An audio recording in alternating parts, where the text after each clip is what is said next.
Hi friends, आज के আমরা এখানে একটা সামনাসামনি একটা জায়গায় এসেছিলাম, পৌর বস্তি বলে জায়গা। জায়গাটা খুব সুন্দর, পিকনিক স্পট, খুবই সুন্দর জায়গাটা। চতুর্দিকে গাছ গাছ, সবুজ, চতুর্দিকটা সবুজ।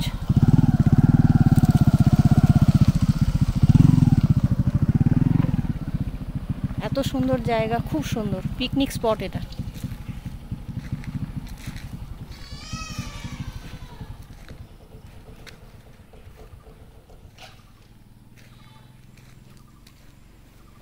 ওদিকে অনেক গাছ আছে, খুব সুন্দর জায়গা।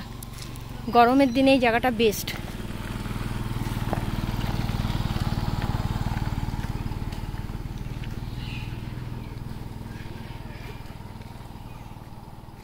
খুব সুন্দর জায়গা এটা, পৌর বস্তি।